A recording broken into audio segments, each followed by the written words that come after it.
काम करतो, तो अन्नधान्य पिकवतो आणि तो अन्नधान्य पिकवत असताना ते जे काही अन्नाचे कण आहेत ते आपल्या पोटामध्ये जातात, ते अन्न आपल्या पोटामध्ये जातं. अरे त्याने जर काही पिकवलं नाही तर खऱ्या अर्थानं आपण जगू शकत नाही. आणि म्हणून तो दिवस रात्र मेहनत करत असतो, 12ही महिने काम करत असतो, परंतु त्याच्या मालाला मात्र चांगल्या प्रकारचे बाजारभाव मात्र मिळत नाही. आणि या देशामध्ये शेतकऱ्यांच्या आत्महत्या होतात, ही खऱ्या अर्थानं या देशासाठी फार मोठी शोकांतिका आहे. आज आपण पाहिलं असेल की सगळ्या काही गोष्टी तुम्ही करत आहे, पण शेतकऱ्यांचं तुम्हाला आत्महत्येचं प्रमाण मात्र तुम्हाला काही थांबवता येत नाही. शेतकऱ्यांबद्दल तुमच्या मनात कसल्या प्रकारची भावना नाही, पण शेतकऱ्यांच्या बद्दल तुम्ही त्या ठिकाणी लोकांच्या समोर गेल्यानंतर सांगता की आम्ही हे शेतकऱ्यांसाठी हे करू. अरे मताची भीक मागतात, मताची झोळी तुम्ही शेतकऱ्यांच्या समोर पसरवतात. अरे ते शेतकऱ्याचं लाख मोलाचं तुम्ही मत घेता, पण शेतकऱ्याला मात्र त्याला त्याच्या पिकाचं त्या ठिकाणी असलेला चांगला बाजारभाव मात्र तुम्ही देऊ शकत नाही. आज ह्या शेतकऱ्यावरती वेळ का आली,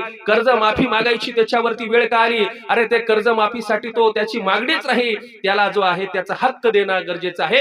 देशातील सर्वांना तुम्ही हक्क देता, परंतु त्या शेतकऱ्याला मात्र तुम्ही हक्क देत नाही. आणि म्हणून शेतकऱ्याचा वाली या महाराष्ट्राच्या मातीमध्ये 350 वर्षापूर्वी होऊन गेला. शिवनेरी किल्ल्यावरती छत्रपती शिवाजी महाराज आणि छत्रपती शिवरायांनी ज्यावेळेस स्वराज्य उभं केलं, ते स्वराज्य उभं करत असताना पहिला नियम होता की रयतेच्या मिरचीच्या देठाला हात लावाल तर हात तुमचे कलम केले जातील. त्या छत्रपती शिवरायांचा प्राण हा रयतेमध्ये होता, परंतु आज त्याच रयतेचे हाल होत आहे, त्या शेतकऱ्यांचे हाल होत आहे. त्या शेतकऱ्यांना मारलं जातं, त्या शेतकऱ्यांची आत्महत्या होते, परंतु कधी कुणाच्या डोळ्यामध्ये ते शेतकऱ्यासाठी पाणी येत नाही. हे खऱ्या अर्थानं आपल्या देशाचं दुर्दैव आहे. आज अनेक नेते मंडळी आहेत, अनेक पुढारी आहेत, हे शेतकऱ्याच्या त्या ठिकाणी जखमेवरती मीठ लावण्याचं काम करत आहे. अरे बाहेरच्या देशामध्ये जे देश जय जवान आणि जय किसानचा नारा देत नाही, ज्या देशांमध्ये तुम्हाला सांगतो कृषी प्रधान ते देश नाही, त्या शेतकऱ्याला 12 पाण्याचं नियोजन करतात, त्याला 24 तास विजेचं नियोजन करतात. आणि जर आर्थिक संकट आलं, आसमानी संकट आलं तर शेतकऱ्याच्या पाठीमागे उभं राहतात. पण आपल्या देशामध्ये कृषी प्रधान आपला देश आहे असं म्हटलं जातं, पण त्याच देशामध्ये शेतकऱ्याची मात्र विटंबना केली जाते.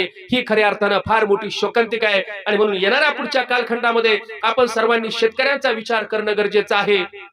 शेतकरी जर जगला तर खऱ्या अर्थानं आपण सर्वजण जगू शकतो, आणि शेतकरी जर वाचला नाही तर आपण सुद्धा वाचू शकत नाही. आणि म्हणून इथून पुढच्या कालखंडामध्ये शेतकऱ्यांसाठी आपण जगणं गरजेचं आहे, शेतकऱ्यांसाठी आपण लढणं गरजेचं आहे. आणि म्हणून आता ह्या ठिकाणी मला सांगावंसं वाटतं, उठ बाबा उठ, आता लढायला शिक, कुणब्याच्या पोरा आता लढायला शिक, तू दिलेली सत्ता आता पाडायला शिक. हे शेतकऱ्यांमध्ये ती ताकद आहे. आणि म्हणून आज या सर्व विषयांच्या